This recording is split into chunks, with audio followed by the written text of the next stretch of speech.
Hey everyone, it's the Cinema Dude, and welcome back to my channel. Today, we are doing just a quick video.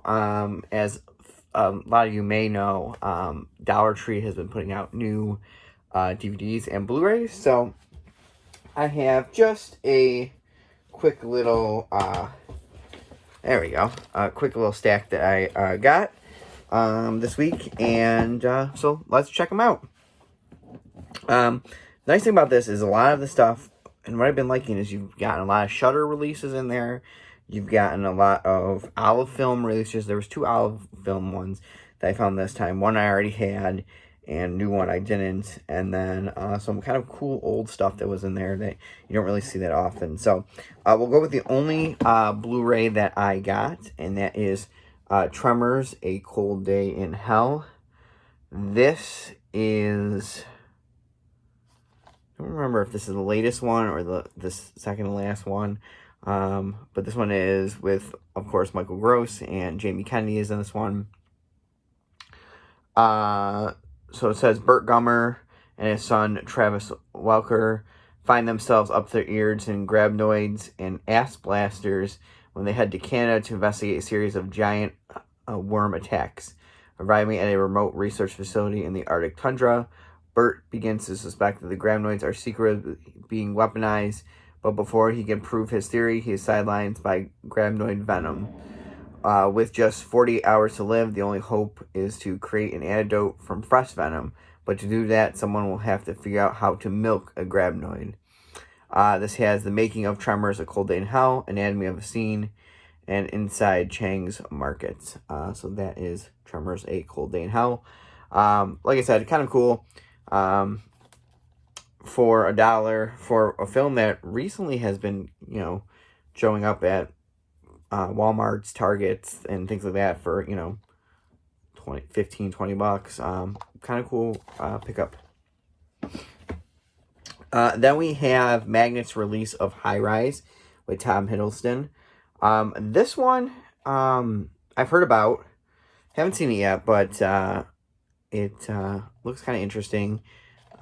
So it says Tom Hiddleston stars as Dr. Robert Lang, the newest resident of a luxurious apartment in a high-tech skyscraper whose lofty location places him among society's upper class.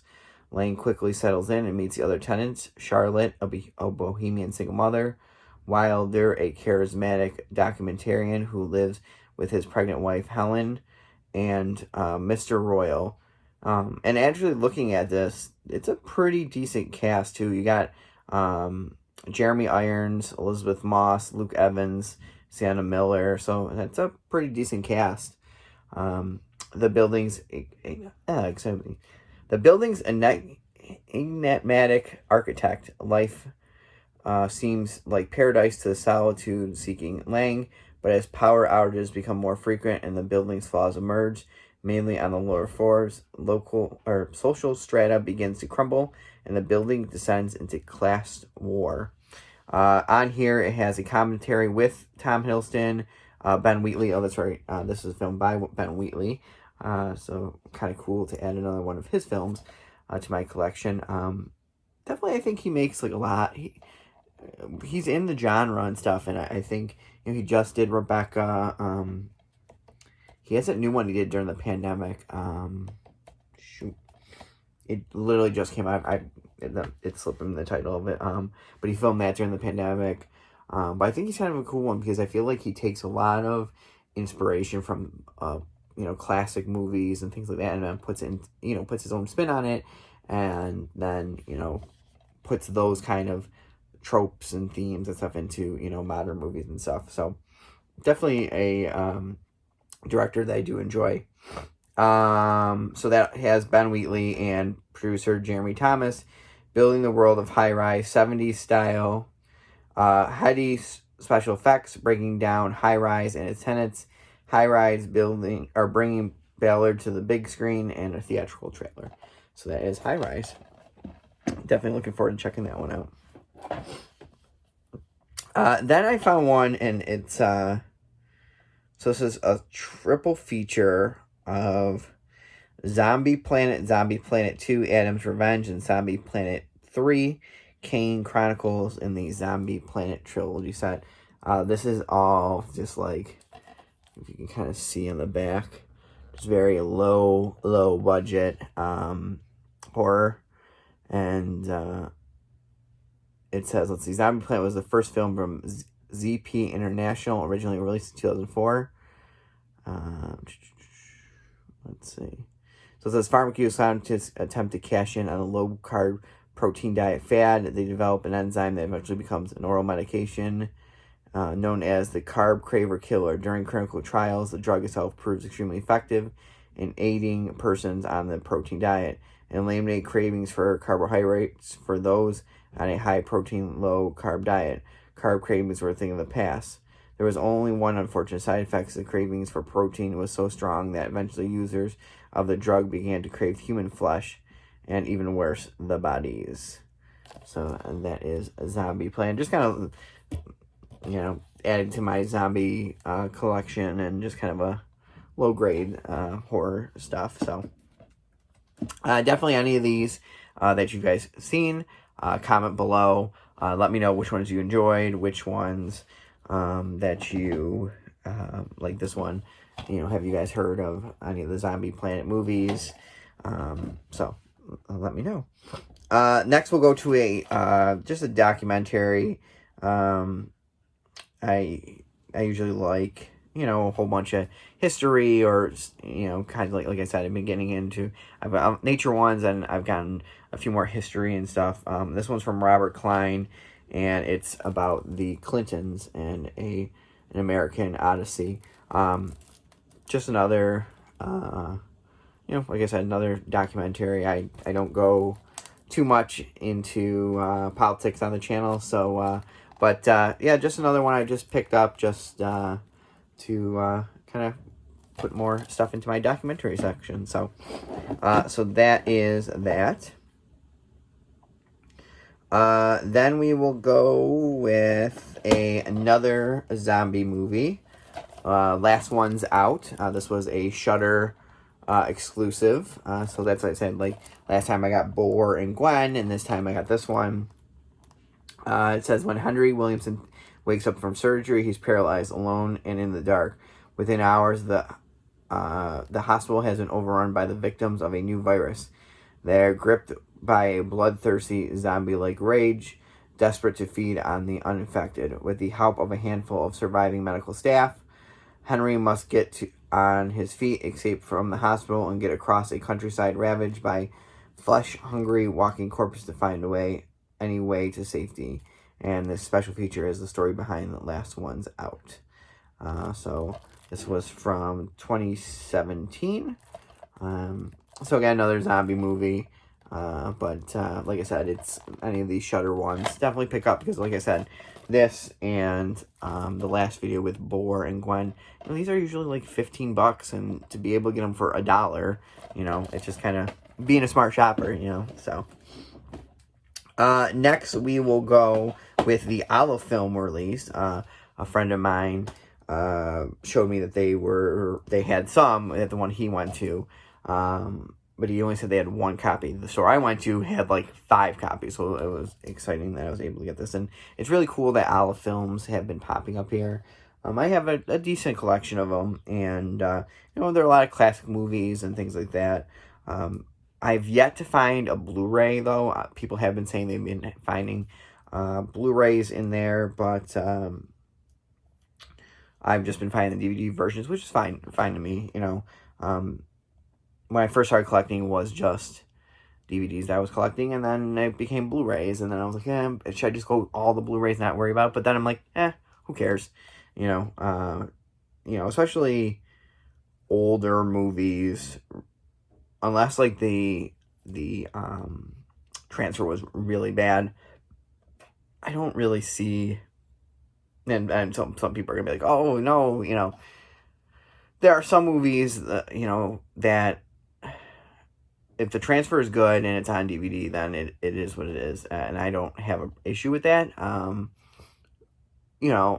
Some of the 4K stuff and things like that for newer movies, sure, like if it's a new blockbuster and it's in 4K, yeah, because it was filmed and that's going to look like that. But a 4K of, a 1940s film,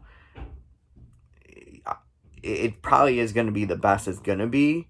You're definitely going to get some, nice contrast, but you probably could have got that on one of the latest Blu-ray releases if they did a nice job on the transfer. So, that's how I kind of look at some stuff. But anyway, so this is John Renoir's Diary of a Chambermaid. This is from 1946. Let's see. So, and it is the film version of Octave Marbeau's novel Diary of a Chambermaid, which was adapted to the screen by Burgess Meredith. Yes, he worked on the screenplay, which is kind of cool. So, the famous actor himself. So, but it says Paulette Goddard plays the title character, a sexy and saucy servant named Celestine, whose forthrightness has curious effect on the wealthy Parisian household. Determined to elevate her lot in life, Celestine uses her unsubtle charm to beguile the master of the household. Burgess Meredith delivers, who's also acting in this, delivers an astounding performance as Captain Monar, the bizarre and shell-shocked neighbor, and Judith Anderson of Rebecca is equally great as the mistress of the household. Louis Buñuel remade Diary of a Chambermaid in 1964 with Janine Monáe in the lead. So that is Diary of a Chambermaid. So, like I said, all the films are at least kind of cool. So, and again, more Renoir in my collection. Sure. And then, these ones are definitely older releases, but still really kind of cool to have. First is kind of an all-time... Ooh, actually, before I do that, I'm going to open this up because I can hear the disc moving around in here. If I can get it open, there you go. Definitely a classic of... classic comedy, road movie. Okay, pretty good. No scratches, so we're good. And all-star cast kind of movie. I would say if you think of like those movies that have like, oh, look at all these stars and stuff, and they definitely did more in like the 70s and 80s. Sometimes you get like an all-star cast type movie now, but you don't get like those comedy ones like It's a Mad World, and kind of all those, even like some of the disaster films of the 70s where it was packed with people, Towering Inferno, Earthquake, Airport, you have all these massive things, but the one I'm going to show today is Cannonball Run. Yes, the film with Burt Reynolds, Roger Moore, Farrah Fawcett, Dom DeLuise, Dean Martin, Sam Davis Jr., where they go across the country in a auto race. And it's the... it was inspired by the Cannonball Sea to Shining Sea Memorial Trophy Dash. But it quite a, great comedy movie from 1981. And then on here it has director Hal Needham and producer Albert S. Rudy audio commentary on that. So that's Cannonball Run. The next one is a classic. People put this up there as one of the... it is one of the all-time classic gangster films. A while back, it was, the number one gangster film. And surprisingly, I didn't have this in my collection. And then when I was able to find this, I was like, oh, yeah, I'm going to definitely jump on this. And this is Howard Hawks' Scarface from 1932. Yep. Usually considered one of the most influential films of all time. Scarface is the exciting tale of organized crime's brutal control over Chicago during the Prohibition era. Paul Money gives an electric performance as Tony Camonte, an ambitious criminal with a ruthless drive to be the city's top crime boss. Produced by the legendary Howard Hughes and directed by Howard Hawks, this compelling tale of ambition, betrayal, and revenge is the groundwork masterwork that influenced all gangster films to follow. Filmed during the pre-code era, before censorships shaped the way movies were made, this powerful gangster film is the most potent of the 1930s. And on here, you get an introduction by late film historian and TCM host Robert Osborne, and then the rare alternate ending too. So this is kind of a cool release. And again, I was walking in there and almost completely missed it. So when I saw it, I was like, oh wait, hold on, and so definitely pick this up. So that is Scarface. And then finally, this is a old release of two films that surprisingly don't have any other release. Well, I think they have like single releases, but again, they're like kind of hard to find and stuff. And that is, and this one is kind of funny too because it has a Kmart sticker, and there's no more Kmarts around here. So, and it is Ghoulies 4 and Howling 4. So both the 80s films. The Ghoulies 4 is directed by Jim Wynorski. And then, let's see, anything about Howling 4? No. But I didn't have either of these, and definitely add it. Now, the only issue is now, do I file it under the Howling movies, so all like the werewolf movies, or do I put it under Little Bastards for the section on all the little things that can kill you and stuff? So, but those were all of my pickups this time from the Dollar Tree. So let's see, 1, 2, 3, 4, 5, 6, 7, 8, 9. It's $9. $9 for stuff that probably would have cost me probably 30, 35 altogether. So not too bad. So remember, everyone, comment below anything you liked in this movie, anything you've picked up, if your Dollar Trees have put out new stuff. Remember to like, comment, and subscribe. Like I've said in the last video, I really do appreciate everybody watching my videos, and I hope you guys are enjoying them. Next week, we're going to look at some Western films. Yep, we're going to look at some Westerns I have and go from there. So I'm still working on the movie room in here. When you have a lot of movies, as I do, it does take a while to reorganize. So I'm working on that. So hopefully I can then finally get to you the updated movie tour. I'm very excited about that video once everything is done in here. But next week we'll do some Westerns. And then we got some other cool videos coming up as well. So, excuse me. And choke him. I'm gonna pass out in the movie room. Oh, that would not be good.